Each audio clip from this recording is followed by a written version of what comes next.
Okay, let's unpack this. Just think about your typical day for a second. You wake up, maybe first thing you check your email. Probably. Or the news. Right, or the news. Then maybe log into your banking app. Definitely a work portal or two later on. Uh-huh. Teams, Slack, the usual suspects. Exactly. Then maybe your favorite streaming service in the evening. Each time you're typing in some credentials, hitting that login button, and, well, it feels like magic, doesn't it?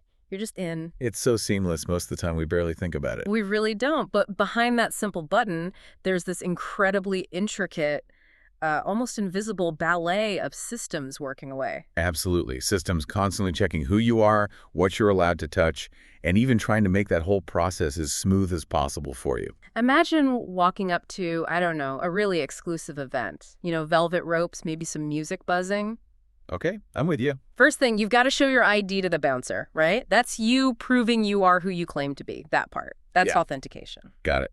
Step one. But then, depending on who you are, maybe you're just on the general guest list. Maybe you're a VIP with a reserved table in the back lounge. Right. The bouncer directs you differently, grants you different levels of access. Right. Not everyone gets the same access. Exactly. That second part, deciding what you get to access based on your verified identity, that's authorization. Authentication first, then authorization. It's this fundamental dance we do probably dozens of times every single day in the digital world, whether we consciously realize it or not. It's actually remarkable how often we, well, sort of mush those two concepts together in our heads. Authentication, authorization. They sound similar, but they do very different jobs. They really do. And understanding that distinction, really getting the difference between verifying who you are and deciding what you can do, that's absolutely the first step. It's crucial if you want to appreciate the layers of security protecting our digital lives. So that's what this deep dive is all about. Precisely. We're grounding this conversation in comprehensive insights from recent cybersecurity research. Yeah. We'll lay out the fundamental principles, look at modern trends in account and data security. And our mission for you, listening in, is really to give you a shortcut, a way to grasp these critical concepts without wading through dense technical papers. We want to equip you with the knowledge to navigate your digital life with, well, maybe a bit more awareness, more confidence. and maybe spark a few aha moments along the way. Hopefully, about those digital doors you open every single day. Okay, so let's start right there at that velvet rope moment. We need to really clearly define these core ideas because, honestly, they're the bedrock. Everything else in digital security is built on top of this. Hashtag, tag, tag, tag, A. Defining the core concepts. Who are you versus what can you do? All right, first up, authentication. When we talk about authentication, we're talking about the process of verifying the identity. It could be a user, like you or me. It could be a device, your laptop, your phone, even another system trying to connect. It's basically the digital system asking that fundamental question. Are you genuinely who you claim to be? Prove it. Yeah, prove it. Its whole purpose is just to make sure only legitimate entities get access to whatever resource is being protected. Think of it like that digital ID check we mentioned. Right. You present your credentials. Right. Maybe it's a username and password. Maybe it's your fingerprint. Maybe something else. Right. And the system checks if they match what it has on file for you. If they match, boom, identity verified. You've passed the authentication step. Okay, authentication, proving who you are. Got it. And once your identity is verified, once the system says, okay, I believe you are who you say you are, that's when the next really critical layer kicks in. And this brings us to those crucial distinctions we need to keep separate. Okay. We have authentication. Who are you?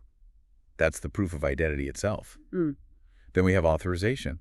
Okay, now that I know who you are, what are you allowed to do? Yeah. This is where specific access rights get granted or maybe denied based on that verified identity. So the bouncer saying, okay, your ID checks out, you can go in, but only to the main floor. Exactly. The system checks its rulebook. Yeah.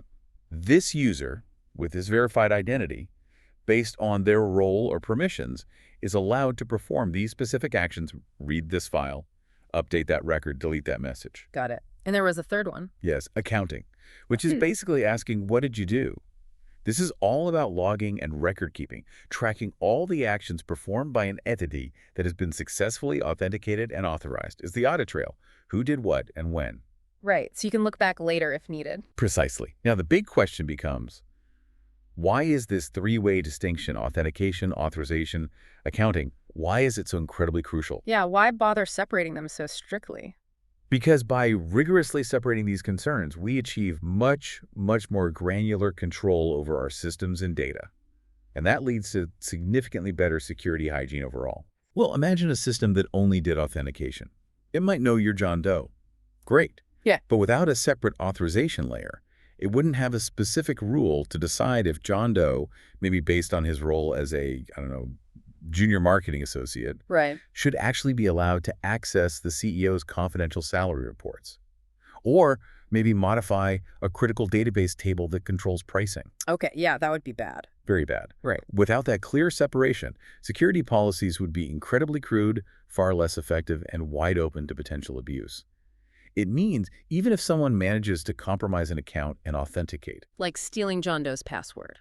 Exactly. They wouldn't automatically gain access to everything, because their authorization would still be limited by John Doe's actual permissions. Okay. It contains the blast radius, so to speak. That makes perfect sense. Containment is key. Okay, so once we understand authentication is about proving who you are, then the methods we use to actually prove it must vary quite a bit, right? It can't just be one thing. Oh, absolutely. It's definitely not a one-size-fits-all situation. Yeah. There's a whole spectrum of verification methods. So let's start at the simple end, which I guess is probably the weakest. Usually, yes. At the simplest end, we have single-factor authentication, or SFA. As the name suggests, this method relies on just one piece of evidence, one authentication factor. And historically, that's almost always been. A password. Just a password. It's that classic one-key-fits-all approach. Easy to use, easy to implement, I suppose. Very easy, but also incredibly vulnerable. If that single key, your password, gets stolen, lost, guessed, well, your entire digital lock is effectively open. Right, no backup. None. And SFA is susceptible to a whole host of attacks, which I'm sure we'll get into in more detail shortly. Okay, so SFA is the baseline, but risky. Yeah. What's the step up? The step up, and it's a really significant one, is two-factor authentication, or 2FA. This method, as the name implies, requires two different authentication factors. And that word different is important, right? Not just two passwords. Critically important.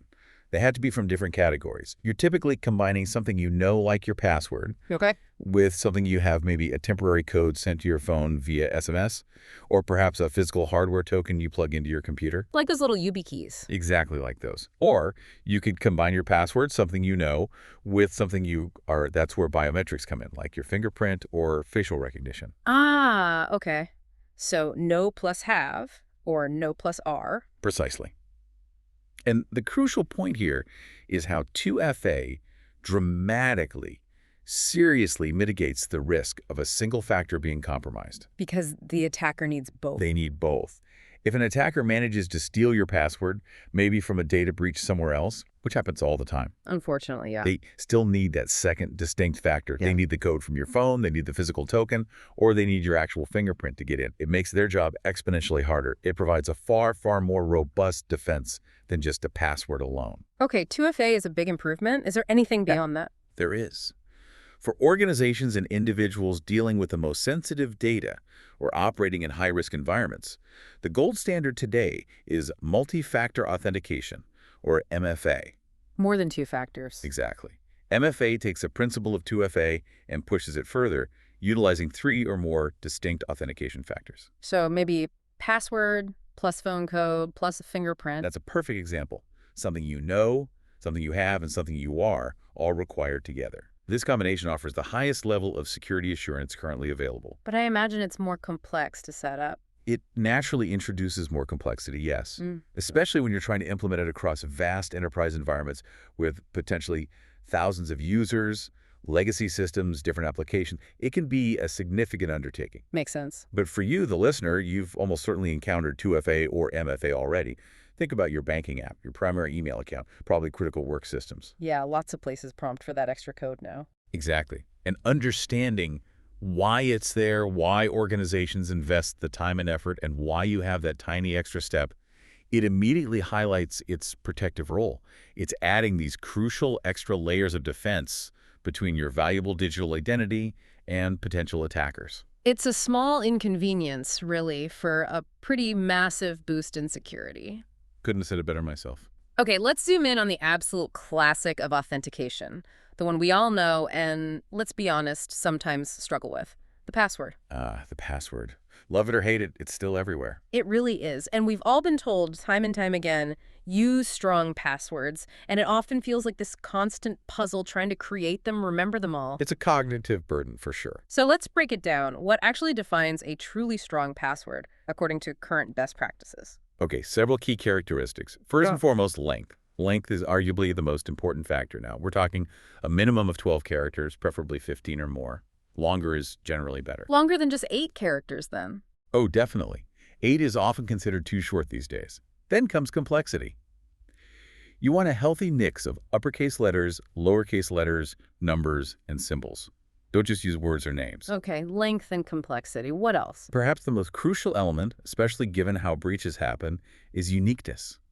You absolutely need a completely different, distinct password for each and every online account. No exceptions. Why is that so critical? Because of something called credential stuffing. This is a major attack vector. Attackers get hold of a list of usernames and passwords leaked from one data breach. Say, a forum you used years ago gets hacked. Right. They then take those username-password pairs and automatically try them, or stuff them, into the login forms of hundreds of other popular services, your bank, your email, social media, shopping sites. Hoping you reuse the same password. Exactly. Yeah. And unfortunately, a lot of people do. So if you use the same password everywhere, a breach on one minor site can lead to a compromise of your really important accounts. Uniqueness prevents this. Makes sense. Uniqueness is key. Anything else for strength? Yes, unpredictability. Avoid using personal information, birthdays, addresses, pet names. Don't use common words you'd find in a dictionary, or symbol keyboard patterns like QWERTY or 123456. Seems obvious, but people still do it. They do. And finally, there's the idea of regular updates. Now, this one's a bit more nuanced than it used to be. While periodically changing passwords was a standard recommendation for years. Yeah, like every 90 days. Right. Modern guidance, especially when strong MFA is also in place, often emphasizes uniqueness and length over frequent forced changes. Constantly forcing changes can sometimes lead users to pick weaker, more predictable passwords just to remember them. The exception, of course, is if you know or suspect an account has been breached, then you absolutely change it immediately. Okay, so focus on long, complex, unique passwords and change them if there's a reason to suspect a problem. That's the gist of current thinking, yes, especially when paired with other security measures. But even with all that advice, passwords still seem like a major weak point. They absolutely are. Despite our best intentions, they remain an incredibly vulnerable link in our digital security chain. Attackers have developed a really sophisticated playbook to exploit them. What kind of methods are we talking about? Well, there are several common ones. Brute force attacks are pretty straightforward. Automated systems just systematically try every possible combination of characters until they stumble upon the correct one. This works best against short or simple passwords. Just try everything. Everything. Then there are dictionary attacks, which are a bit smarter. They use pre-compiled lists of common words, phrases, names, variations, and even passwords known to have been used in previous breaches. Much faster than pure brute force if the password is weak. Okay. Credential stuffing, which we just talked about, Yeah. is hugely effective because of password reuse, taking leaked pairs from one breach and trying them everywhere else. Right, leveraging breaches elsewhere. Exactly. We also see attackers using rainbow tables. These are essentially pre-computed tables of password hashes. If a service stores passwords as hashes, which they should, a rainbow table can potentially allow an attacker to quickly look up the original password corresponding to a stolen hash, bypassing the need to crack it themselves. Wow, okay. And, of course, you can't forget the human element. Social engineering attacks like phishing emails or fake login pages are incredibly common. They trick users into simply giving away their passwords voluntarily. Clicking that dodgy link. Precisely. And finally, there's malware like keyloggers. This is malicious software, or sometimes even hardware, that secretly records every single keystroke you make, capturing your username and password as you type them in. That's scary. It seems like there's so many ways passwords can be compromised. There really are. And the statistics paint a truly stark, frankly concerning picture. Get this. Huh.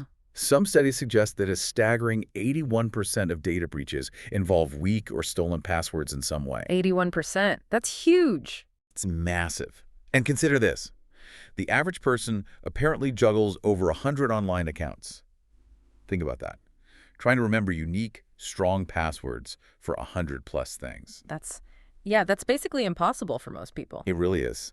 And it shows in the data. Studies consistently find that around 65% of users reuse passwords across multiple websites and services. So nearly two-thirds of people are vulnerable to that credential stuffing. Exactly. And to compound the problem, analyses of leaked password databases show that the top 25 most common passwords, things like 123456, password QWERTY, account for something like 10% of all passwords in use. They are incredibly easy targets for attackers. Wow. So if we know passwords are so vulnerable, why are they still, the main way we log into most things? That's the million-dollar question, isn't it? It really boils down to a complex mix of factors. There's usability, people understand passwords. There's inertia and legacy systems. It's hard to rip out password authentication from systems built over decades. But the statistics clearly, undeniably show the immense risk associated with relying solely on them. It highlights this fundamental tension between human behavior, usability, and security needs. Yeah, it seems like we need better ways to manage this. We absolutely do. Yeah. Which brings us to protection measures. Given these pervasive vulnerabilities, building better habits and implementing stronger defenses around passwords is just critical. So what can people actually do? What are the practical steps? Okay, number one, and this is probably the single biggest game changer for personal security, use a password manager. Tools like LastPass, 1Password, Bitwarden, KeePass. There are many good options. How do they help? They do several things brilliantly. First, they securely store all your different passwords. Second, they can generate incredibly strong, long, complex, and truly unique passwords for every single site you use. And third, they can often autofill those passwords directly into login forms for you. So you only have to remember one strong master password for the manager itself. Exactly. They transform that daunting, frankly impossible task of remembering hundreds of unique complex passwords into a genuinely manageable, secure habit. If you take away only one thing about password security, it should be use a password manager. Okay, password manager is key. What else? Well, for your most important account, email, banking, the password manager itself, or if you ever suspect a breach, regular updates and rotation are still a smart move. Don't wait if you think there's a problem. Makes sense. And what about on the system side? What do websites do? Many services implement account lockout policies. This means if someone tries too many incorrect passwords in a short period, the account gets temporarily locked. It's a good defense against brute force attacks. Right, I've seen that happen. Too many failed attempts. Exactly. You also see kept TCHA implementations, those I'm not a robot checkboxes or distorted text puzzles. Their goal is to distinguish legitimate human users from automated bots trying to guess passwords or create fake accounts. Okay. There are also services now that monitor for breaches. Services like Have I Been Pwned can alert you if your email address and associated credentials appear in publicly known data breaches, giving you a heads up to change those passwords immediately. That's useful. Proactive notification. Very useful. But perhaps the most crucial defense, and honestly one that's often overlooked or underinvested in, is user education and training. Teaching people. Absolutely. Teaching everyone, employees, customers, family members, about the dangers of phishing scams, how to spot them, the importance of using strong, unique passwords and password managers, and just general security awareness. This creates a human firewall that complements all the technical solutions. You can have the best locks in the world, but if someone willingly opens the door to a stranger... Then the locks don't matter much. Got it. Yeah. Okay, so while the password, that ubiquitous factor, is still very much with us, it's crystal clear that the future of authentication is rapidly moving beyond just passwords. We're embracing methods that are often inherently more secure, sometimes more convenient, or ideally, both. Yes. And that leads us straight into the fascinating world of biometrics, doesn't it? I mean, from the lightning-fast fingerprint scanners on our smartphones that we use dozens of times a day, So convenient. to maybe the more sophisticated iris scans you might see in, I don't know, high-security facilities and movies. Biometrics really do feel a bit like spy tech sometimes, but they're becoming incredibly common in our daily lives. They absolutely are, and we generally categorize them into two main types. First, there are physiological biometrics. These are based on what you physically are. Like unique body parts. Exactly. Your unique fingerprints with their ridge patterns, the distinctive patterns of your iris, the colored part of your eye, or even the blood vessel patterns in the retina at the back of your eye. Facial recognition, which analyzes the geometry and structure of your facial features. Even things like hand geometry, measuring characteristics of your hand and fingers. And theoretically, DNA analysis, though that's obviously far less common for real-time access control. Okay, so things you are, What's the other type? The other type is behavioral biometrics. These are based on what you uniquely do, things you learn or patterns you exhibit. Like how I type and talk. Precisely. This includes voice recognition, analyzing your unique speech patterns and vocal characteristics, signature dynamics, which looks not just at the appearance of your signature, but the rhythm, speed, and pressure you use when writing it. Keystroke dynamics, which analyzes your specific typing rhythm and the pressure you apply to keys. Even things like gait analysis, studying your unique walking pattern, or mouse dynamics, the characteristic ways you move your cursor around a screen. Wow, gait analysis. That's amazing. So, systems can learn how I walk. Potentially, yes. Behavioral biometrics are often used for continuous authentication, subtly verifying you're still the same person using the session, not just at login. Fascinating. But how reliable are these methods? I mean, sometimes my phone doesn't recognize my fingerprint if my hands are wet or cold. That's an excellent point, and it highlights why measuring biometric reliability is complex. We use specialized metrics because accuracy isn't just a simple yes-no. We talk about the false acceptance rate, or FAR, False acceptance, meaning, meaning the rate at which an unauthorized person is incorrectly accepted as legitimate. This is the bad one from a security perspective, letting the wrong person in. okay, you want FAR to be as low as possible. Absolutely. Ideally zero, but that's practically impossible. Conversely, there's the false rejection rate, or FRR. So that's the opposite, rejecting the right person. Exactly. The rate at which an authorized, legitimate person is incorrectly rejected. This is the frustrating one for users like your phone not recognizing your fingerprint. Right, happens all the time. Then there's a key benchmark called the equal error rate, or ER. This is the point where the FR and the FRR are equal. It's often used as a single metric to compare the overall accuracy of different biometric systems. A lower ER generally indicates a more accurate system overall. Okay, ER, and one more. Yes, failure to enroll, or FTE. This refers to situations where the system simply cannot capture a usable biometric template for a particular individual in the first place. Maybe their fingerprints are worn down or their voice is too variable. They just can't use the system. So FR, FRR, EER, FTE. It sounds like there's always a trade-off. There is always a trade-off. These metrics aren't just academic numbers. They represent a critical, real-world balancing act. If you tune a system to have an extremely low FR, very secure, unlikely to let the wrong person in, you will almost inevitably increase the FRR, more likely to reject the right person, causing frustration. Lowering one raises the other. Generally, yes. Think about airport security using facial recognition to spot known threats. They would likely accept a higher FRR, meaning some legitimate travelers might get flagged for extra screening, to ensure an absolutely minimal FAR, because the cost of letting a threat through is catastrophic. Makes sense. But for unlocking your personal smartphone, a high FRR, constantly failing to recognize your face or fingerprint, would be incredibly annoying and quickly make you disable the feature. So they might tune it for a slightly higher FR to ensure a very low FRR and a good user experience. So the right balance depends entirely on the context. Entirely. It's always meticulously balanced against the user experience needs, the specific security requirements of the application, and the potential cost or impact of either a false acceptance or a false rejection in that specific scenario. There's no single perfect setting. Okay. Despite those trade-offs, biometrics clearly have some big advantages over, say, passwords. They certainly do. Some compelling points in their favor. First, they cannot be forgotten or lost, unlike a password you might blank on or a physical key you misplace. True. You always have your fingerprint with you. Generally, yes. They're also typically difficult to forge or steal. While advanced techniques exist to try and spoof some biometrics, it's generally much harder than guessing or stealing a password. Okay. They are inherently unique to the individual, or at least statistically very unique, providing a strong link between the biometric and your identity. They are also always available to you, assuming you're not injured or ill, in a way that affects the biometric. And critically, they are non-transferable. You simply cannot lend your fingerprint or your iris pattern to a colleague like you could lend a key card. All strong points. But there must be downsides, too. You mentioned privacy concerns earlier. Absolutely. The disadvantages of biometrics are significant, and this is where, for many people, that aha moment about their implications really hits home. Privacy concerns are huge. Your biometric data, your fingerprint, your facial geometry, your iris pattern is permanent. It's inherently deeply personally identifiable information.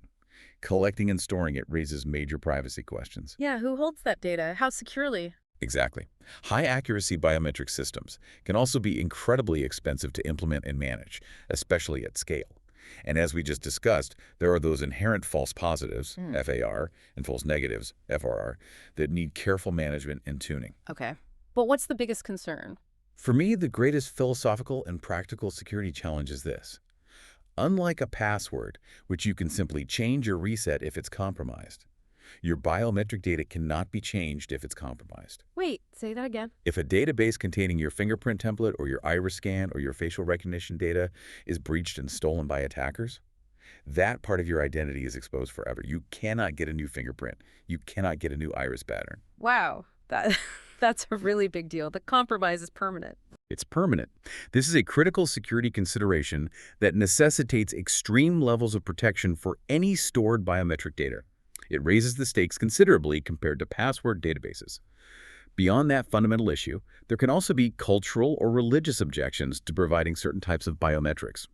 And as you noted earlier, physical changes over time, things like injuries, aging, significant weight changes, or even illnesses can affect biometric readings, sometimes requiring users to re-enroll in the system. It's a powerful technology, but it comes with some very profound challenges and responsibilities. Okay, that idea of permanent compromise with biometrics is honestly a bit unsettling. It really makes you think, are there alternatives that still give you that something you have factor, but maybe one that can be replaced or isn't tied quite so directly and permanently to your physical self? That's a great question, and it leads us perfectly into the next major category, token-based authentication. This covers a wide range of methods where you prove possession of a specific item, either physical or digital. Right, like those little physical key fob things some companies used to issue, or maybe the apps on our phones now. Exactly. From those physical dongles of yesteryear to the sophisticated apps living on your smartphone today, tokens represent an incredibly powerful second factor, especially for 2FA and MFA. We generally categorize them into two broad types, hardware tokens and software tokens. Okay, hardware first. What falls under that? Hardware tokens are, as the name suggests, physical devices you possess. This includes dedicated hardware security keys like the YubiKey or Google's Titan key. These are often small USB devices, sometimes with NFC, that perform cryptographic operations to prove possession. I've seen those. You plug them in and tap them. Often, yes. Then there are smart cards, which have embedded chips used for authentication. Think of corporate employee badges that you tap to get into the building or log into your computer. USB tokens can also fall into this category, often providing cryptographic functions. You might also include RFID or NFC cards used for proximity access. And historically very important, things like time-based tokens, the classic example being RSA-secured fobs, which display a numerical code that changes constantly, usually every 60 seconds. Okay, so physical devices you carry. What about the software side? On the software token side, these are things that exist digitally, usually on a device you already possess, like your smartphone. The most common example today is mobile authenticator apps. Think Google Authenticator, Microsoft Authenticator, Authy Duo Mobile. Yeah, I use one of those. It just shows a 6-digit code that changes every 30 seconds. Exactly. They generate those time-based one-time passwords, or POTPs, right in your smartphone. While generally considered less secure due to risks like SIM swapping attacks, SMS-based codes, where a code is sent to your phone via text message, are still quite common for convenience. Similarly, email-based tokens or links are sometimes used. And for even greater convenience, many systems now offer push notifications for approval. You try to log in somewhere, and a notification pops up on your registered phone asking you to simply tap Approve. I like those. Super easy. They are very user-friendly. The underlying brilliance behind many of these software tokens, especially those authenticator apps generating the changing codes, lies in the time-based one-time password, or TOTP, standard. It's a widely adopted algorithm. How does that actually work? How does the app know what code the server is expecting? It's quite clever, actually. During setup, your app and the server securely share a secret key. Think of it like a unique password that only they know. The TOTP algorithm then uses two inputs to generate the code. That shared secret key and the current time, usually measured in 30 or 60-second intervals. Since both your phone and the server know the secret key and both know the current time, they can independently calculate the exact same code for that specific time window. Ah, okay. So they don't need to communicate to generate the code. Not to generate it, no. That's a key advantage. Offline generation is possible for authenticator apps. You don't need a network connection on your phone just to see the current code. You do need a connection for the server to actually verify the code when you submit it, of course. Right. And because the code changes so quickly. It makes them extremely difficult for attackers to intercept and reuse. By the time an attacker might capture a code, maybe by looking over your shoulder or through a phishing attack, it's likely already expired or about to expire. This time-synchronized nature is a massive security benefit over static passwords. These methods are generally much harder to intercept and are often based on standardized protocols like Oath, ensuring broad compatibility. The core idea is creating that constantly expiring secret, dramatically shrinking the window of opportunity for any attacker. Okay, so we've covered passwords, biometrics, tokens. What other major ways are there to authenticate? It feels like we see those little padlock icons on websites all the time. Is that related? It absolutely is. That brings us to another foundational, though often invisible method: certificate-based authentication. This is really the unsung hero working silently behind the scenes for much of the secure internet we rely on every time you visit a secure website, HTTPS, access a corporate VPN, or use certain secure email systems. So what's actually happening there? This method relies heavily on something called digital certificates and a whole framework known as public key infrastructure, or PKI. Think of PKI as the system designed to establish and manage digital trust on a large scale. It's like a global notary service for the internet. Notary service. How does that work? At its heart is the Certificate Authority, or CA. This is like the trusted government agency, maybe the Department of Motor Vehicles analogy works here too. They are a highly trusted third party whose entire job is to issue these digital certificates, which are essentially digital IDs or passports for servers, and sometimes users or devices. Okay, the CA issues the Right. certificates. Often working with them as a registration authority, or RA. You can think of the RA as the person at the DMV counter who meticulously checks your documents, verifies your identity on behalf of the CA before your digital ID certificate is actually issued. They handle the identity proofing part. Makes sense. You need verification. Then there's usually a certificate repository.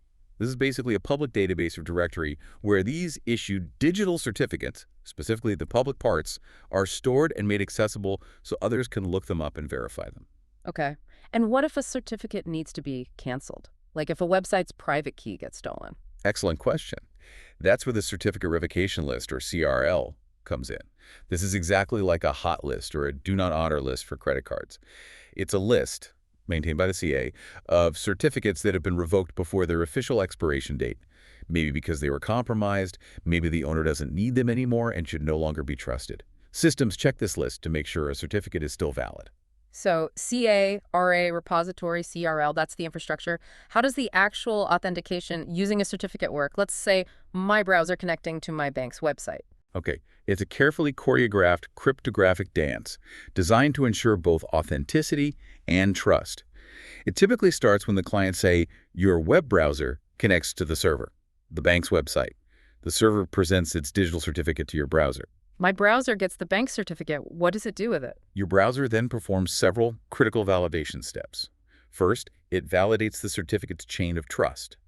It checks if the certificate was issued by a CA that your browser inherently trusts. Browsers come preloaded with a list of trusted CAs. It verifies the digital signature on the certificate traces back correctly to that trusted CA. Okay, checking the issuer is legitimate. Exactly. Second, your browser checks the certificate's current validity period. Is it expired? And its revocation status. It will usually check against that certificate revocation list, CRL we mentioned, or use a more modern method called the Online Certificate Status Protocol, OCSP, to ask the CA directly, hey, is this certificate still good? Making sure it hasn't been canceled. Precisely. Now, for server authentication, like verifying a website, that's often enough. The browser trusts the server because its certificate is valid and issued by a trusted CA. Sometimes, especially in corporate environments or for higher security, there's an additional step where the client also has a certificate and needs to prove ownership of its corresponding private key. How does it prove that without sending the private key? It usually does this by digitally signing a unique piece of data, a challenge, sent by the server. Only the holder of the correct private key can create a valid signature for that challenge using the public key in the certificate. The server verifies the signature, and if it matches, it proves the client possesses the private key. If all these checks, trust chain, validity, revocation, maybe key possession succeed, then authentication is successful. Wow, that's quite a process happening behind the scenes just to get that padlock icon. It is. And the advantages are substantial. It's built on a strong cryptographic foundation, public key cryptography, making it highly secure against eavesdropping and tampering. It inherently supports non-repudiation because only you have your private key Actions signed with it provide strong proof that you perform them, making it difficult to deny later. This is crucial for legal and compliance reasons. Important for transactions. Very. It's also highly scalable for large organizations managing potentially thousands or millions of users, devices, and servers. It's based on established standards like X.509 and PKCS, ensuring broad interoperability between different vendors and systems. And finally, those robust revocation mechanisms, CRL-OCSP, are essential for effectively managing the lifecycle of trust and handling compromised certificates. For you, the listener, every time you see HTTPS in that padlock, PKI is working silently to verify that website's identity to your browser, ensuring you're connecting to the legitimate entity, not some imposter site trying to steal your information. It's a cornerstone of web security. Okay, we've spent a good chunk of time really digging into who are you, that whole authentication side of the digital gate, verifying identity with passwords, tokens, biometrics, certificates. But like we said at the start, getting your identity verified is really just the first hurdle. It gets your foot in the door. Exactly. Authentication confirms who you are. But the very next question, the instant you're authenticated, is, okay, you're in. Now what are you actually allowed to do here? And that, of course, is where authorization takes center stage. So let's be crystal clear on this again. Authorization is the process that happens after successful authentication. It's all about determining what actions that verified identity is permitted to perform or what resources they are allowed to access within a system. It's the enforcement of rules based on the identity. Right. You've shown your ID at the club, authentication. Oh. Now, the system, the bouncer, the rules decides, are you allowed into the exclusive VIP section or just the general admission area? Are you allowed to just read this sensitive document, or can you actually edit it, or maybe even delete it entirely? Can you approve a financial transaction over a certain limit? Can you change system settings? All those decisions after you're logged in, that's authorization in action. And it's absolutely crucial, isn't it, for protecting data integrity, preventing unauthorized changes, ensuring system functionality, maintaining compliance. It's fundamental. Without effective authorization, knowing who someone is provides very little actual security because it doesn't stop them from potentially doing anything they please once they're inside. Authentication without authorization is like having a gate guard who checks IDs but then lets everyone wander anywhere they want in the facility. Not very secure. Okay, so to manage this crucial process of authorization effectively, organizations don't just make it up as they go along. They employ various established access control models. Each of these models is built upon a different underlying philosophy or approach for how control should be exercised over resources. Let's look at a couple of the foundational ones that really laid the groundwork for much of what we use today. Okay, where do we start? Let's start with discretionary access control, or DAC. The core idea here is that the owner of a resource, maybe the person who created a file, or the administrator of a folder, has the discretion, the choice, to dictate who else can access that resource and what permissions, like read, write, execute, they have. So it's user-centric. I own the file, I decide who I share it with. Exactly. It's flexible and based on user identity. The most common example you probably encounter every single day is basic file permissions in operating systems like Windows, Mac OS, or Linux. Yeah. You create a document, you're the owner, and you can choose to grant read or write access to specific colleagues or groups. Yeah, I do that all the time with shared drives. The advantages are clear. It's relatively easy for individual users to understand and manage for their own resources. It feels intuitive and user-friendly, and it offers very flexible permission management at a small, personal scale. But there must be downsides, especially for bigger organizations. Big downsides, yes. The main issue is that information flow is not strictly controlled by any central policy. A user could inadvertently or even maliciously grant access permissions to the wrong person, or even to a malicious program like a Trojan horse that inherits their permissions. Ah, okay. So user error is a big risk. Huge risk. It's highly vulnerable to user mistakes and malicious insiders or programs. And crucially, DIs becomes incredibly difficult, practically impossible, to manage consistently and securely at scale in large organizations with thousands of users and millions of individual files or resources.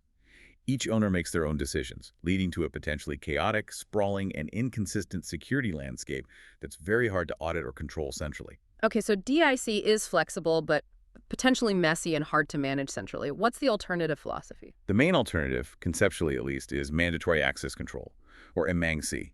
Now, this is a completely different approach. Here, it's the system operating under a strict, centrally defined policy, not the individual resource owner, that enforces access control. The system makes the decision, not the user. Exactly. Access decisions are based on pre-assigned security labels or classifications. These labels are attached to both subjects, like users or processes acting on their behalf, and objects, the resources being accessed, like files or databases. Access is granted only if the subject's label has the appropriate relationship to the object's label, according to the central policy. It's completely none. Non-discretionary users cannot change these labels or override the policy. That sounds much more rigid. Where would you use something like that? You find MA almost exclusively in high-security environments where protecting information, confidentiality, and integrity is absolutely paramount, and flexibility is willingly sacrificed for that uncompromising level of control. Think military systems, government intelligence agencies, critical infrastructure control systems, places where the cost of an error or leak is extremely high. Like top secret classifications. Precisely. That kind of structured classification system is a hallmark of MA environments. Within MA, there are specific formal models that define the rules. For example, the Bella-Padula model is famous primarily for preserving confidentiality. How does it do that? It has two main rules, often summarized as no read-up and no write-down. No read-up means a subject, like a user with secret clearance, cannot read data at a higher security classification, like top secret. Pretty intuitive. Makes sense. You can't read above your level. Right. And no write-down means a subject cannot write information to a file or resource at a lower security classification. This prevents sensitive data from being accidentally or deliberately leaked downwards, effectively declassifying it. Ah, okay, so it stops leaks downwards. Exactly. Then focusing on the flip side, integrity, there's the BIBA integrity model. It aims to prevent unauthorized or improper modification of data. So protecting data from corruption. Yes. Its main rules are often stated as no read down and no write up. No read down means a subject cannot read data from a lower integrity level. This prevents highly trusted processes from being potentially contaminated by reading untrusted or potentially corrupt data. Don't let the good stuff read the bad stuff. Kind of, yes. And no write up means a subject cannot write data to a higher integrity level. This prevents less trusted subjects or processes from corrupting or modifying highly trusted, clean data. Okay, so Bella Padula for confidentiality, BIBA for integrity. These MSA models sound really powerful, but also complex and restrictive. They absolutely are. MSA models are fascinating because they represent this fundamental shift in control. It's not about user choice or convenience. It's purely about enforcing a system-wide security policy, often sacrificing significant flexibility for that ultimate security and control. They force an organization to meticulously classify all its data and all its users, which is a massive undertaking in itself. Yeah, I can see why you wouldn't use that for like a typical office network. Not usually, no. While the principles of MA like data classification and strict enforcement are influential, the pure implementation is generally too rigid for most commercial environments, which leads us to more practical, widely used models. Right. You mentioned MC models are often too rigid for everyday business. So what do most organizations use? What's the practical solution for managing who can do what? By far the most common and dominant model you'll find in enterprise environments today is role-based access control, or RBAC. It strikes a much better balance between security, manageability, and usability for typical business needs. Role-based. So it's based on your job role. Exactly. Instead of the incredibly tedious and error-prone process of assigning dozens, maybe hundreds, of specific, granular permissions directly to each individual user. Which sounds like an administrative nightmare. Oh, it is, especially in large organizations where people are constantly joining, leaving, changing jobs. RBAC introduces an intermediary layer, the role. Okay, tell me about the components. How does RBAC work? Its core components are pretty straightforward. You have users, who are the individual people, or sometimes system accounts. You have permissions, which are the specific operations or access rights within the system. Things like read patient record, approve expense report, create new user account, delete customer data. Okay, users and permissions. What's in the middle? In the middle, you have roles.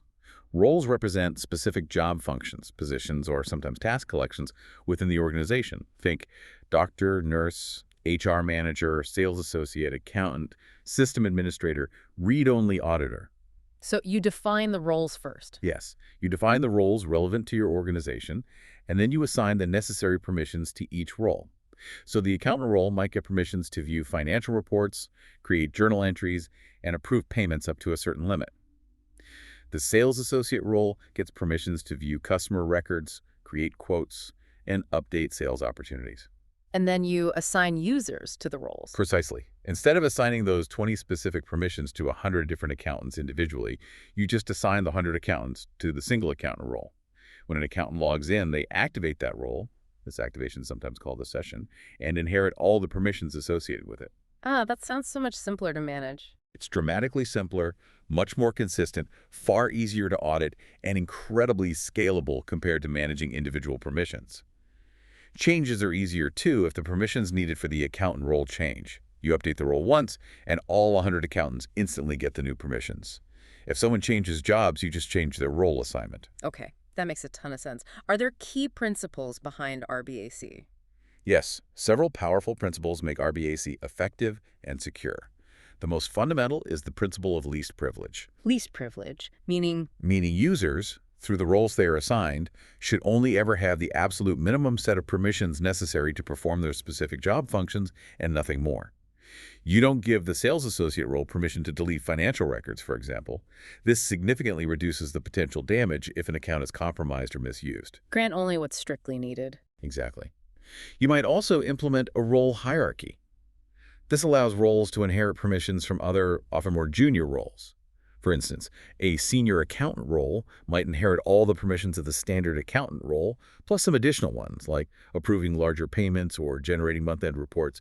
This avoids duplicating permissions. Okay, like a promotion unlocks more access. Kind of. Another critical principle, especially for financial or sensitive operations, is separation of duties.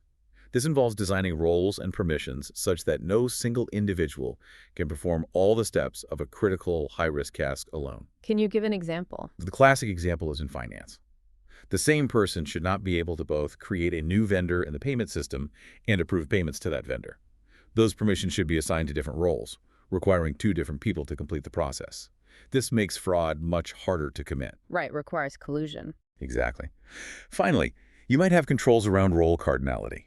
This could mean limiting the number of users that can be assigned to a particularly powerful role, or perhaps limiting the number of roles a single user can hold simultaneously, helping to manage complexity and enforce least privilege. Got it. So RBAC, with these principles, sounds like the go-to model for most businesses. Without a doubt. For you, our listener, RBAC is overwhelmingly the most common and prevalent access control model you'll encounter in the business applications and enterprise systems you use every day. It fundamentally shapes how organizations grant and manage access, aiming for that balance of security, efficiency, and manageability. Okay. RBAC sounds great for organizing access based on job roles. But what if you need something even more granular or more dynamic? Like maybe access should depend not just on your role, but also on where you are or what specific data you're trying to access. That's a perfect lead-in to the next evolution in access control models, attribute-based access control, or ABAC. While RBAC is powerful, it still defines access based on relatively static roles.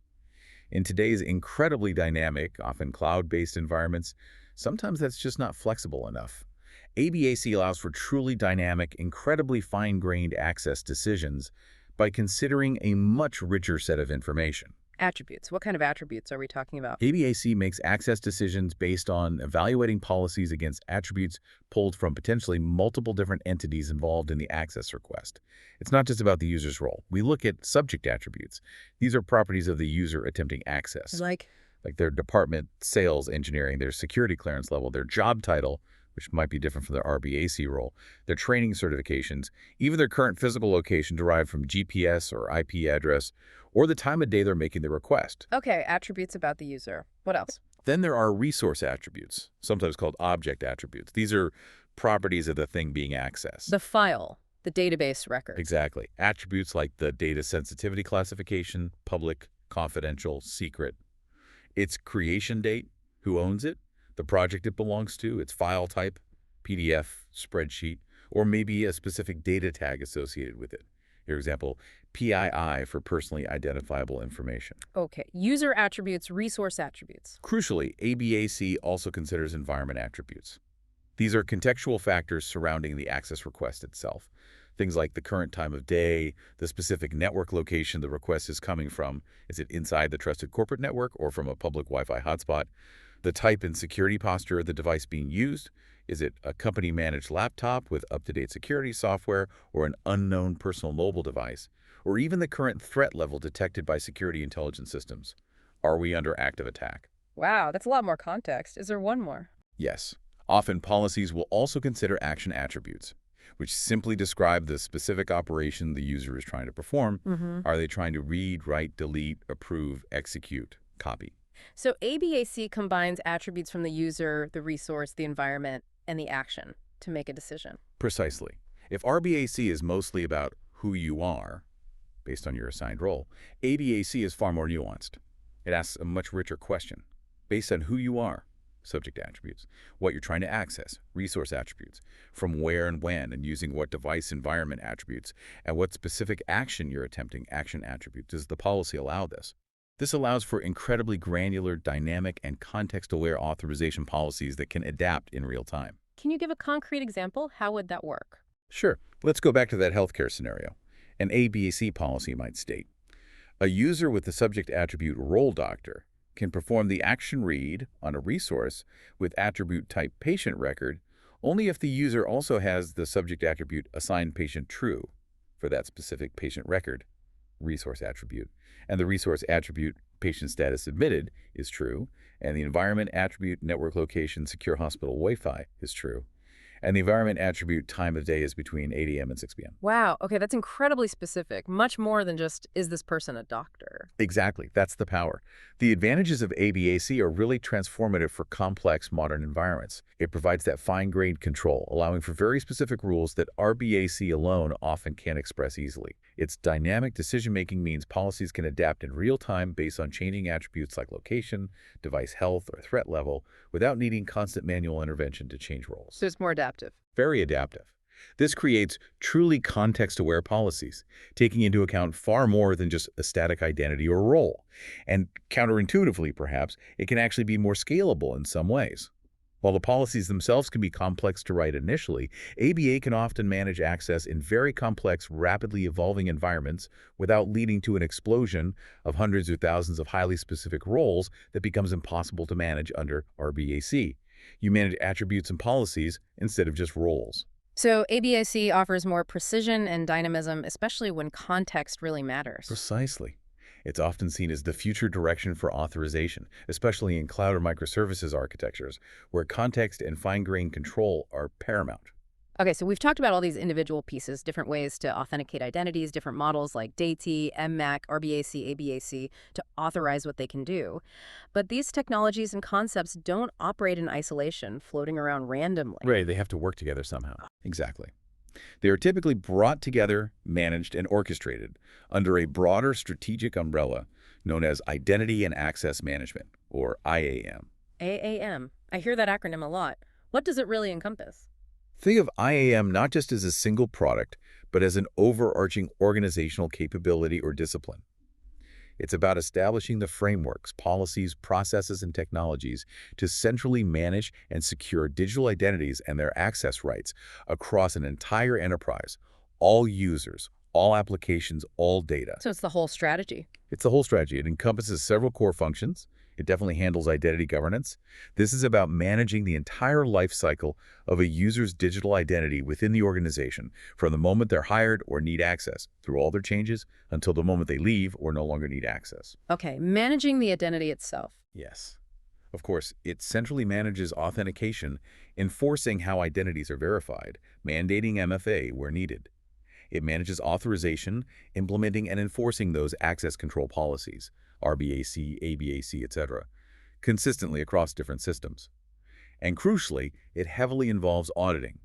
This means continuously monitoring, logging, and reporting on who is accessing what, when, and how, both for detecting security incidents and for proving compliance with regulations. It sounds like it touches everything related to users and access. Pretty much. IAM effectively orchestrates the entire user lifecycle within an organization, aiming to ensure both security and efficiency at every single step of that journey. What does that life cycle typically look like from an IAM perspective? It usually begins with provisioning. This is the process of creating user accounts and granting the initial set of access rights and roles when someone joins the organization, or maybe changes jobs internally. Ideally, this is automated based on HR systems or approval workflows. So day one access is ready to go. hopefully. Then, of course, comes ongoing authentication every time the user needs to log in, verifying their identity using the established methods, password, MFA, etc. This is followed immediately by authorization, where the IAM system ensures the user only gets access to the specific resources and functions permitted by their current rules and policies. Okay, provisioning, authentication, authorization. What next? Throughout the user's time with the organization, there's continuous monitoring. IAM systems often log access activity, and more advanced systems can analyze this activity to detect anomalies or potential security threats, like logins from unusual locations or attempts to access unauthorized resources. Then there's maintenance. As the user's job responsibilities evolve, their roles, permissions, and attributes need to be updated accordingly. IAM provides the mechanism to manage these changes in a controlled way. Keeping access appropriate as roles change. Exactly. And finally, perhaps the most critical step from a security perspective is deprovisioning. When a user leaves the organization or no longer requires access to certain systems due to a role change, their access must be promptly and completely revoked and their accounts disabled or removed. Why is that so critical? Because orphaned accounts belonging to former employees that are still active, are a massive security risk. They can be easily exploited by attackers if discovered. Timely deprovisioning is essential. Automating this whole life cycle, especially provisioning and deprovisioning, significantly reduces the risk of human error and ensures policies are applied consistently. Makes sense. So what are the key best practices for doing IAM well? Several core principles really stand out. The principle of least privilege, which we discussed with RBAC, is absolutely paramount across all of IAM. Always grant only the bare minimum access necessary. Don't default to giving broad access. Okay, least privilege first. Regular access reviews are essential. These are periodic audits, often performed by managers or application owners, to review who currently has access to their systems or data and certify that this access is still appropriate and required. It helps clean up accumulated unnecessary permissions over time. Checking that people still need what they have. Precisely. Automated provisioning and deprovisioning, as we just mentioned, is critical for efficiency and security. Taking the manual steps and potential delays or errors out of account creation and removal is huge. Mandating strong multi-factor authentication, MFA, wherever possible, especially for sensitive systems or privileged accounts, is a non-negotiable best practice today. And enforcing segregation of duties through IAM policies, preventing toxic combinations of permissions that could enable fraud or major errors is also key. So IAM isn't just buying a tool, it's a whole program. Exactly. It's a strategic organizational capability. Okay. It requires strong policies, well-defined processes, the right technology integration, and ongoing governance and oversight. It's about centralizing and automating how digital identities are created, managed, secured, and audited across the entire enterprise, making it an absolute cornerstone of any modern cybersecurity strategy. Okay, this discussion about centralizing identity and access control feels like it leads naturally to another buzzword we hear constantly now, zero trust. Is IAM a big part of making zero trust actually work? It's not just a big part. IAM is arguably the absolute foundation of any credible zero trust strategy. You really can't do zero trust effectively without mature IAM capabilities. So what is zero trust fundamentally? It sounds drastic. It is a fundamental shift in security mindset, a complete departure from the traditional castle and moat approach to network security. For decades, the prevailing model was build a strong perimeter, firewalls, etc., and then implicitly trust almost anything or anyone inside that perimeter. Right. Hard shell, soft, chewy center. Exactly. Zero trust completely flips that script. Its core tenets are simple but profound. The most famous is never trust, always verify. Never trust anything, even internal users or devices. But never implicitly trust every single access attempt, regardless of whether it originates from inside your traditional network boundary or outside, must be rigorously authenticated and authorized every single time before access is granted. Location on the network becomes irrelevant as a basis for trust. Wow. Okay, so no more free passes just because you're inside. None. This is coupled with an assume breach mentality. You design your security architecture and policies operating under the assumption that attackers are already inside your network or that a breach is inevitable. This forces you to build defenses within the network, not just at the edge. Assume the worst, basically. Pretty much. Zero trust also strictly enforces the principle of least privilege access, which we've talked about. Grant only the absolute bare minimum access required for a specific user to perform a specific task on a specific resource for the shortest possible duration needed. No broad standing privileges. Minimize the blast radius if an account is compromised. Exactly. To limit an attacker's ability to move laterally within the network if they do gain a foothold, Zero Trust utilizes microsegmentation. This means dividing the network into much smaller, isolated segments or zones, with strict security controls enforced between these segments. An attacker breaching one segment shouldn't easily be able to hop over to others. Containing threats. Yes. And finally, it demands continuous monitoring and verification. You're not just verifying at the initial login, you're constantly monitoring user behavior, device health, data flows, and application interactions, looking for any anomalous or suspicious activity that might indicate a compromise or policy violation, and potentially re-verifying or adapting access in real time. So it's like saying, we don't care if you already showed your ID at the main entrance of the building. We need to check your credentials and your reason for being here at every single door you try to open inside. Yeah, that's an excellent analogy. It's a much more rigorous, continuous verification model.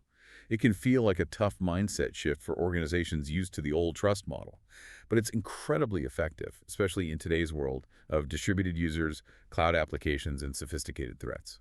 So what are the main components that make up a zero trust architecture? You mentioned IAM is foundational. Yes, IAM is central verifying user identity, enforcing least privilege through strong authorization policies, like ABAC. But it works together with other key pillars. Device security and compliance is crucial, verifying that the device requesting access, laptop, phone, is healthy, patched, free of malware, and meets security policies before allowing it to connect. Network segmentation, often microsegmentation, controls traffic flow and limits lateral movement. Data protection strategies focus on classifying, encrypting, and controlling access to sensitive data itself. And application security ensures the applications being accessed are also secured and accessed appropriately, often through things like secure APIs and workload identity management. It's an integrated strategy, not a single product. And the benefits of adopting this stricter model. The benefits are substantial. You get a dramatically reduced attack surface because you've eliminated that implicit trust. There's much better visibility into what users, devices, and applications are actually doing across your environment. It typically leads to improved compliance with various data protection and security regulations. It significantly enhances your overall security posture against modern threats like ransomware and insider threats. And critically, it's an inherently cloud-ready architecture. It's designed for a world where resources and users are distributed, making it perfectly suited for modern hybrid and multi-cloud environments where the traditional perimeter is increasingly irrelevant. So for you, the listener, zero trust isn't just hype. It's the modern paradigm, recognizing that trust needs to be earned continuously based on identity and real-time context, not just assumed based on network location. It puts identity firmly at the center of security. Couldn't agree more. Identity is the new perimeter in a zero trust world. All right, so we've journeyed through the depths of verifying identities, authentication, and controlling exactly what those verified identities can do, authorization, using models like RBAC, ABAC, maybe within an IAM framework, striving for zero trust. Now let's bring it all together and talk about how we can make accessing all these different systems and applications, well, less painful for the end user. Yeah, yes, please. Less pain is always good. Are we talking about single sign-on? We are indeed talking about single sign-on, or SSO. This is really where security and user experience hopefully converge in a positive way. Oh. Hashtag tag tag tag tag A. What is single sign-on? SSO. The user experience revolution. Okay, SSO. It feels like a bit of a holy grail sometimes, doesn't it? What's the core definition? At its heart, SSO is an authentication scheme or process that allows a user to log in once with a single set of credentials, like a username and password, perhaps combined with MFA, and then gain access to multiple different independent software systems or applications without being prompted to log in again for each one. Log in once, access many. That's the promise. Its key characteristics include, obviously, that one authentication for many services. It relies on centralized identity management. There's one place where your identity is verified. It aims for a seamless user experience, reducing friction. It significantly reduces password fatigue, that feeling of being overwhelmed by needing to remember dozens of different passwords. And perhaps surprisingly to some, when implemented correctly, it can actually enhance security through that very centralization and the ability to enforce consistent policies. It really does sound like the digital dream for many users, especially at work. You log in once in the morning when you start your computer or access the company portal. Uh-huh. And then all your essential work apps, your email, your CRM system, your project management tool, your HR portal, maybe even external cloud services the company uses, they Yeah. just work. No more being forced to remember and type in 17 different usernames and passwords throughout the day. Exactly. That's the user experience revolution it aims for. And the benefits really do stack up, making it a genuine win-win for both the users and the organization providing the service. Okay, let's break down those benefits. For users, it seems obvious. For users, the advantages are immediate and tangible. You have that single password or primary authentication method to remember and protect instead of dozens. This leads to much faster access to the applications you need to do your job or live your digital life. There's significantly reduced login friction and interruption. Overall, it just leads to a better user experience, saving time and reducing frustration. And a side benefit users might not see directly, but IT certainly does. Far fewer password-related help desk calls asking for resets. Yeah, the IT department must love that. What about the organization's benefits? From the organization's perspective, SSO provides centralized access control and management. You manage access policies and user identities in one place, which is much more efficient and consistent than managing them separately in every single application. This centralization leads to enhanced security monitoring and auditing capabilities. You have one clear place to see who accessed what and when. As mentioned, it significantly reduces IT overhead due to fewer password reset requests. It often helps achieve improved compliance with regulations that require strong authentication and access logging. And overall, it provides much better audit capabilities. You also mentioned security advantages. That seems counterintuitive, putting all your eggs in one basket. It can seem that way, and we'll definitely talk about the risks. But done right, the security advantages are real. Because you have one central login point, you can enforce much stronger password policies. Length, complexity, and crucially, mandate multi-factor authentication, MFA, for that single primary login, protecting access to all connected applications. So you can enforce MFA once centrally. Exactly. It also allows for centralized logout. Logging out of the SSO session can automatically log the user out of all linked applications, reducing the risk of sessions being left open. It generally leads to improved session management. And critically, it reduces credential exposure. The user isn't typing their primary password into potentially dozens of different application login forms, reducing the chances of it being phished or captured by keyloggers on different systems. The centralization, if that central point, the identity provider, is extremely well secured, allows for far more robust and consistently applied security controls than trying to secure dozens of separate login mechanisms. Okay, so SSO sounds great in theory, but how does this digital magic actually happen behind the scenes? What are the moving parts? It involves a carefully orchestrated interaction between a few key components. Let's break down the typical architecture. First, you have the identity provider, or IDP. The IDP. Yes, this is the system or service that is responsible for authenticating the user and maintaining their identity information. It's the trusted source of truth for identity. Think of major players like Okta, Microsoft, Azure Active Directory, Azure AD, Google Workspace, Ping Identity. These often act as IDPs. Okay, the IDP verifies who you are. What else? Second, you have the service provider, or SP. This is simply the application, website, or service that the user wants to access. It could be Salesforce, Microsoft 365, Slack, Gmail, your company's internal HR portal. Basically, any application that relies on the IDP for authentication instead of having its own separate login system. So the SP is the destination application. Exactly. Third, you have the user agent. This is typically just the user's web browser like Chrome, Firefox, Edge, or sometimes a native client application they are using. It acts as the intermediary, handling redirects and communication between the user, the SP, and the IDP. Browser, got it. And the last piece. The final crucial piece is the security token. After the IDP successfully authenticates the user, it generates a security token. This is essentially a digitally signed package of data that contains information about the user's identity and their authentication status. This token is then passed from the IDP to the SP, acting as cryptographic proof that the user has been authenticated by the trusted IDP. The SP trusts tokens issued by that specific IDP. Okay, IDP, SP, user agent security token. How do they work together in a typical login flow?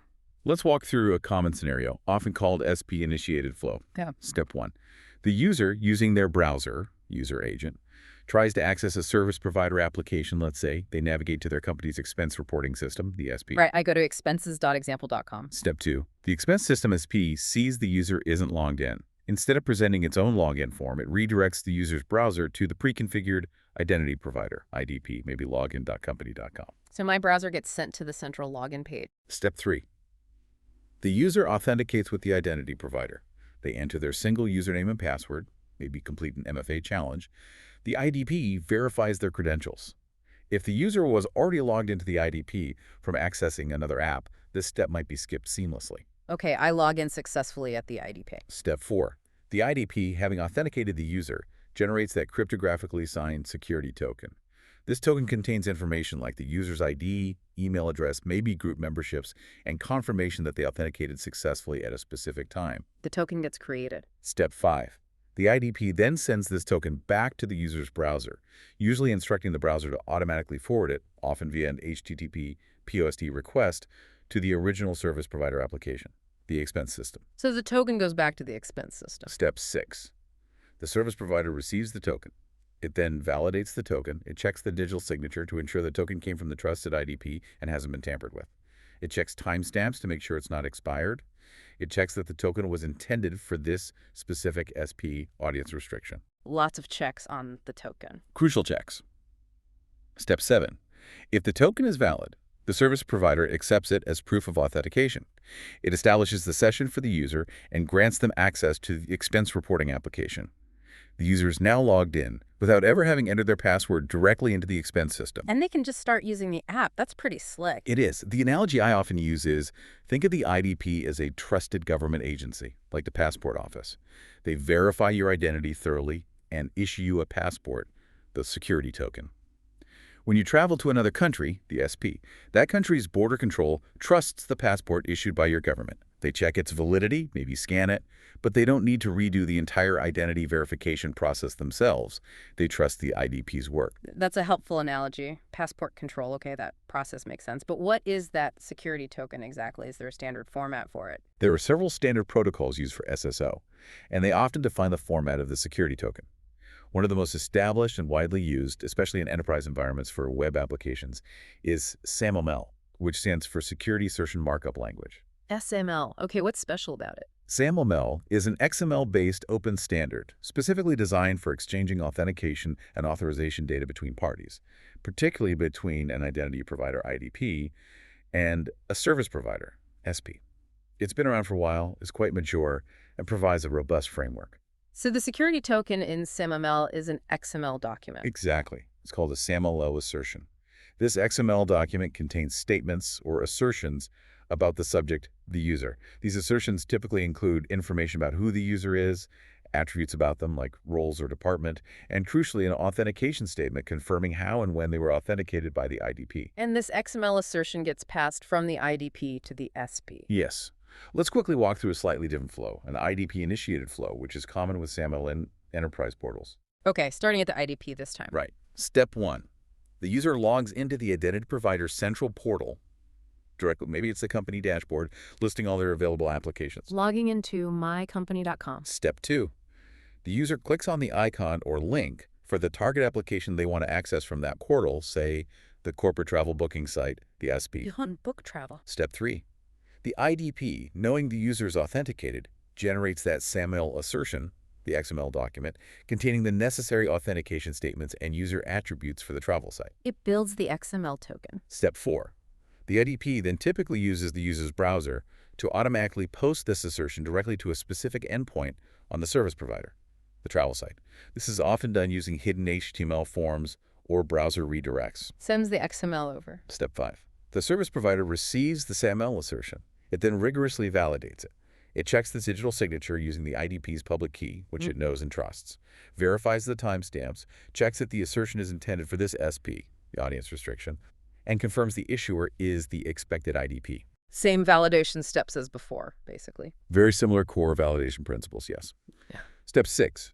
If the assertion is valid, the SP trusts that the user has been authenticated by the IDP, creates a local session for the user, and grants them access to the travel booking application. Seamless access again. Why has SAML been such an enterprise workhorse? It offers several robust security features that are well suited for enterprise needs. The use of digital signatures ensures the integrity and authenticity of the assertions the SB knows it came from the trusted IDP and wasn't modified in transit. It supports encryption of the assertion data for confidentiality, if needed. Those timestamps are crucial for preventing replay attacks using an old assertion. Audience restrictions ensure an assertion intended for application A cannot be used to access application B, and the whole system relies on certificate-based trust established beforehand between the IDP and the SCP. This explicit trust setup makes it very reliable for business-to-business integrations in complex enterprise scenarios. For many years, SAML has been the foundational technology enabling secure, standardized SSO across diverse enterprise applications. Okay, Santa House sounds robust, especially for enterprise web apps. But what about all those login with Google or login with Facebook buttons we see everywhere, especially on mobile apps or newer websites?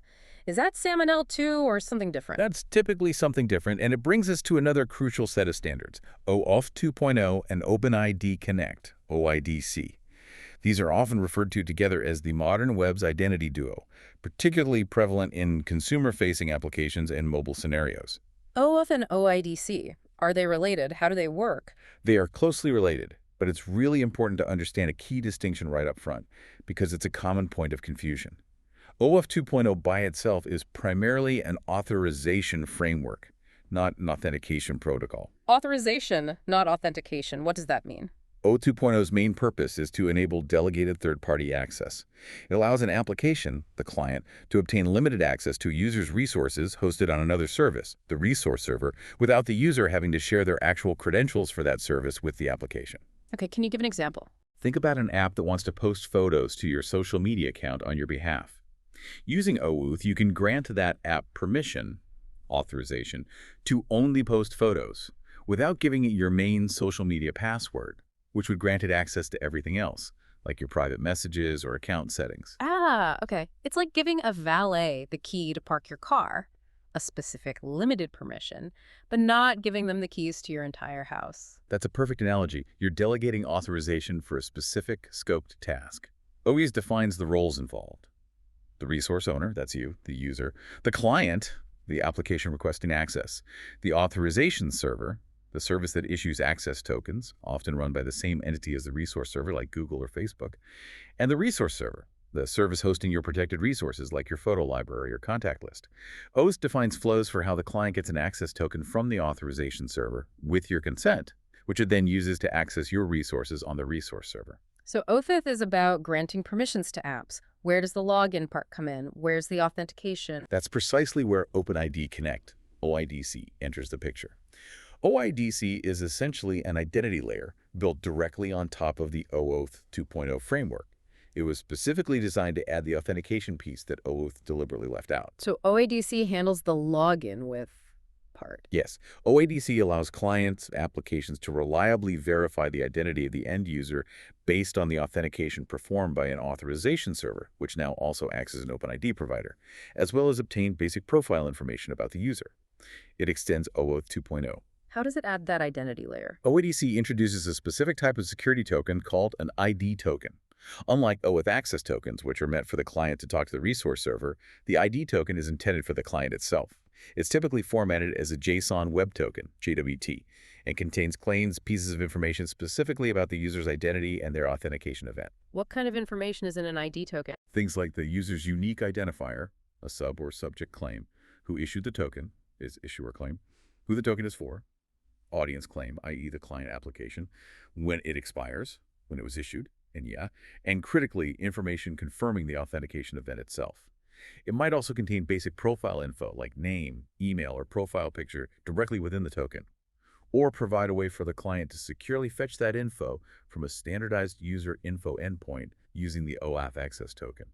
Okay, so OIDC uses OAuth's authorization flows, but adds the ID token for authentication information. Exactly. It leverages OAuth's robust mechanisms for obtaining user consent and issuing tokens, but adds that crucial layer for verifying who the user is. This combination makes OIDC a lightweight, mobile-friendly, API-friendly, and very modern way to handle both authentication and delegated authorization. It's the foundation for the vast majority of those login with Google, login with Facebook, login with Apple, sign-in with Microsoft experiences you encounter every day across the consumer web and mobile apps. So, for you listening, when you click one of those convenient social login buttons, chances are OIDC and OAuth 2.0 are working together behind the scenes to securely log you in and maybe grant the app some limited permissions, all without you needing to create yet another password for that app. Precisely. It's become the de facto standard for federated identity in the modern consumer internet landscape. We've talked about the protocols, HAML, OIDC, OAuth, but who are the actual providers? When a company decides to implement SSO, where do they get this identity provider service from? That's a great practical question. There are several major players and approaches in the enterprise space for providing these central identity provider IDP services, the ones that act as that single source of truth for authentication. Okay, what are the main options? Well, historically, especially for organizations heavily invested in the Microsoft ecosystem and running their own data centers, Active Directory Federation Services, ADFS, was, and sometimes still is, a common choice. Yes, it's Microsoft's on-premises or hybrid SSO solution. It integrates deeply with the traditional Active Directory domain controllers that manage user accounts within many companies. ADFS acts as an IDP, typically using SAML, though it can support other protocols too, and claims-based authentication to provide SSO to various applications, both internal and external cloud services. So an option if you're running your own servers and heavily use Active Directory. Exactly. However, as more and more organizations move infrastructure and applications to the cloud SSO providers, also known as Identity as a Service or IDEAS platforms, have become incredibly dominant. Ideas like cloud-based identity management. Precisely. These are specialized cloud services that handle all the complexities of being an IDP, managing user identities, enforcing MFA, handling SSO connections using standards like SAML and OIDC, providing user portals, managing application integrations, and offering extensive logging and security features. Who are the big names in that space? Several major players dominate the market. Azure Active Directory, Azure AD, now part of Microsoft Entra ID, is huge. It's Microsoft's cloud-based identity and access management service, offering SSO, MFA, conditional access policies, and tight integration with Microsoft 365 and Azure, but also connecting to thousands of other SaaS apps. Okay, Azure AD from Microsoft. Then you have Okta. Okta is a leading independent cloud identity provider known for its wide range of pre-built integrations with thousands of applications and its user-friendly platform. They were one of the pioneers in the IDEA space. Okta, got it. For organizations heavily invested in Google's ecosystem, Google Workspace, formerly G Suite, offers its own integrated SSO capabilities, acting as an IDP for connecting to other applications. And another major enterprise player is Ping Identity.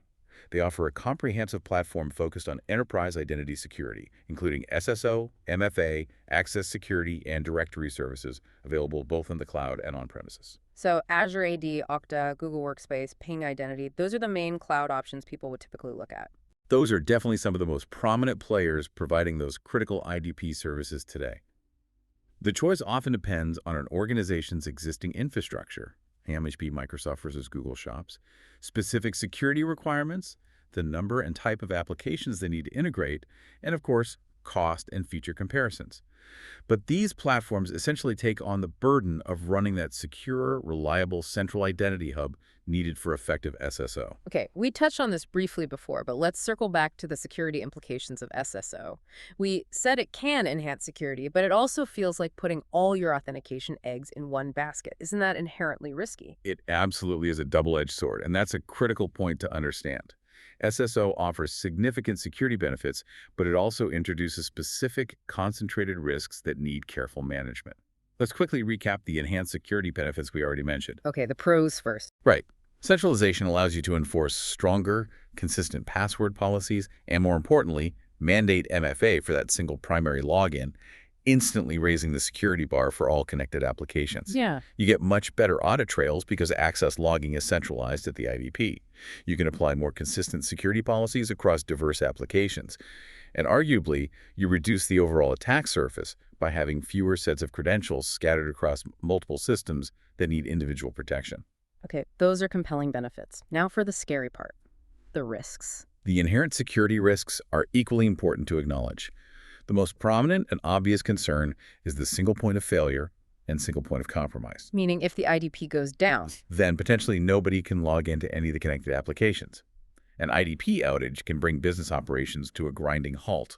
Even worse, if the IDP itself is compromised by attackers. They could potentially access everything. Potentially, yes. A breach of the central IDP could give attackers the keys to the kingdom, allowing them to impersonate users and access countless sensitive applications and data. This makes the IDP an incredibly high-value target for attackers. That's a huge concentration of risk. What else? There's the risk of token theft. The security tokens, like SAML assertions or OIDC access tokens, that fly around during the SSO process are valuable. If an attacker can steal a valid token, maybe through malware on the user's machine, or by intercepting traffic if connections aren't properly secured, they could potentially reuse that token to gain access to multiple systems, impersonating the user for the entire validity period of the token, which could be minutes or even hours. So the tokens themselves need protection. Absolutely. Session hijacking risks are also relevant. If an attacker can take over a user's active authenticated browser session, they inherit the SSO context and can access connected applications. And there are various common attacks, specifically targeting SSO implementations that architects need to defend against. Things like token replay attacks, trying to reuse an old token, man-in-the-middle attacks, intercepting communication, cross-site request forgery, CSRF, targeting SSO flows, session fixation attacks, and for SAML specifically, things like XML signature wrapping attacks that try to trick the SP's validation logic. Wow, okay. That list of risks is pretty sobering. It really brings back that question. Is concentrating everything in the IDP actually worth it? It's a fair question, and the consensus in the security community is generally yes, provided, and this is a huge proviso, that the IDP itself is incredibly well secured and robust mitigation strategies are in place to address these specific risks. The benefits of centralized control, MFA enforcement, and simplified user experience are usually deemed to outweigh the risks if that central component is treated like the Fort Knox it needs to be. So it hinges entirely on securing the IDP and the SSO process itself. Absolutely. You have to invest heavily in protecting the IDP. What are those mitigation strategies then? How do you protect Fort Knox? Several crucial measures are needed. First and foremost, you must implement extremely strong security on the IDP itself. This means mandating MFA for all users logging into the IDP, especially administrative accounts. It means robust logging and monitoring of all IDP activity. It requires regular security audits, vulnerability scanning, and penetration testing, specifically targeting the IDP infrastructure and configuration. Harden the IDP itself. Makes sense. Second, you need strict session management policies. This includes using relatively short session timeouts for SSO sessions, forcing users to re-authenticate periodically. Implementing secure global logout capabilities, so logging out of the IDP reliably terminates sessions and connected SPs, is also important. Keep sessions short and kill them properly. All right. Third, implementing mechanisms like token binding can help prevent token theft and replay. This cryptographically binds a token to the specific client device or browser session that obtained it, making it useless if stolen and replayed from a different machine. Tying the token to the user's device. Exactly. And finally, perhaps most importantly for detecting attacks in progress, is robust monitoring and alerting, specifically looking for suspicious IDP activity or token usage patterns. Things like impossible travel, the user logging in from London and then 5 minutes later from Tokyo, logins from known malicious IP addresses, multiple failed login attempts followed by a success, or unusual patterns of token requests can all be indicators of compromise that need immediate investigation. Okay, so securing the IDP in the process is paramount. If an organization decides to go down the SSO path, what are the general best practices for actually implementing it successfully? It sounds like more than just flipping a switch. Oh, much more. Successfully implementing SSO is a significant project that requires careful planning, technical expertise, and ongoing commitment. It really starts with thorough planning and design. What goes into that initial phase? First, you need to really assess your current authentication landscape. What applications do you have? How do users log into them now? Which apps are candidates for SSO? Who are the different user populations? You need a clear picture of the starting point. Then, you need to choose the appropriate SSO technology or platform. Will SAML be the primary protocol, or OIDC, or maybe a mix? Which IDP vendor meets your needs? Okay, understand the current state, pick the tools. Then, you need to design a clear integration architecture. How will applications connect to the IDP? What attributes need to be passed in the tokens? How will user identities be mapped between the IDP and the SPs? This technical design is crucial. You should also plan a phased rollout strategy. Don't try to switch everything over at once. Start with a pilot group of users and a few non-critical applications to work out the kinks. And critically, Prepare comprehensive user training and communication right from the start. Users need to understand what's changing, why, and how to use the new system. So plan carefully, roll out gradually, and train people. What about once it's up and running? Then the focus shifts to operational excellence. This isn't a set it and forget it system. You need to establish continuous monitoring and metrics tracking. Monitor the health and performance of the IDP, track login success failure rates, look for security anomalies, implement regular security assessments and penetration testing, specifically targeting your SSO infrastructure to proactively find and fix vulnerabilities. Keep testing it. Absolutely. Automate processes like certificate renewal for SAML connections, expired certificates can cause major outages. Ensure you have reliable configuration backups for the IDP. Conduct disaster recovery testing regularly to make sure you can actually restore the IDP service if something catastrophic happens. And continually optimize for performance to ensure a smooth and fast login experience for users. Okay, ongoing vigilance and maintenance. What about the user side of things long term? User onboarding and support remain critical. Automate identity provisioning as much as possible so new users automatically get accounts and the right SSO access based on their role. Provide clear instructions and ongoing training resources. Offer robust support documentation and a knowledgeable help desk to handle inevitable user questions or issues. And importantly, collect user feedback regularly to understand their experience and identify areas for improvement. A system that's technically perfect but users hate or can't use is not a success. Right, user adoption is key. How do you actually measure if an SSO implementation is a success? You should define and track specific success metrics. Tangible metrics often include a significant reduction in password reset requests hitting the help desk. That's a direct cost saving. You should look for improved user productivity and satisfaction, perhaps through surveys or anecdotal feedback or people logging in faster and complaining less.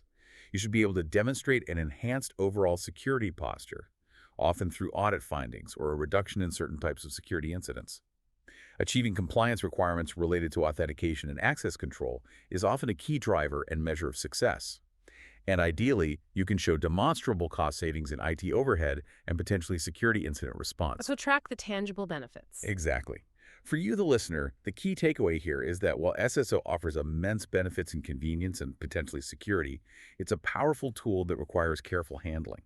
Its successful implementation isn't trivial. It demands thoughtful planning, deep technical understanding of the protocols and risks, and a continuous ongoing commitment to security hardening, operational excellence, and dedicated user support.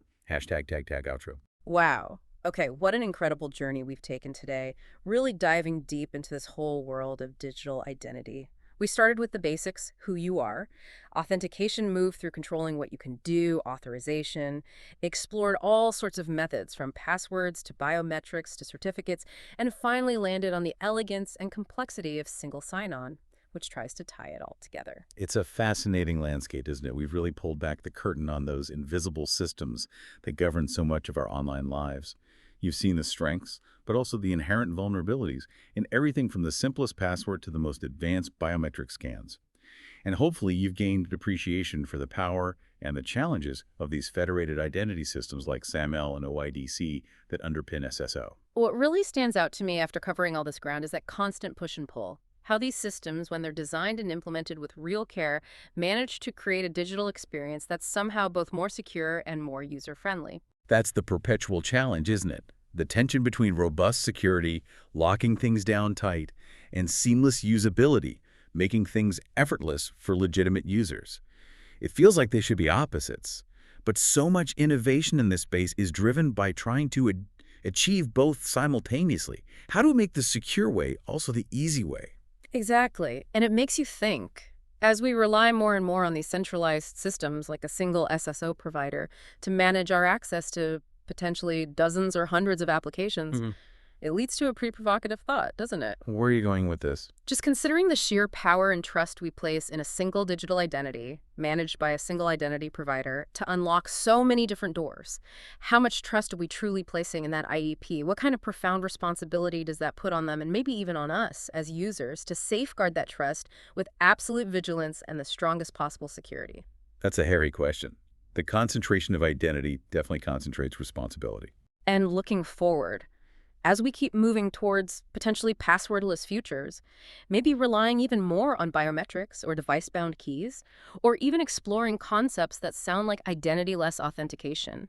What new challenges, what new ethical considerations might bubble up? How is our very understanding of what identity means going to continue evolving as our lives become ever more deeply intertwined with the digital world? Hmm. That's definitely something to ponder, how identity itself changes in this digital age. Fascinating. Absolutely. Something for all of us to think about maybe the next time you effortlessly log in somewhere with just a tap or a glance.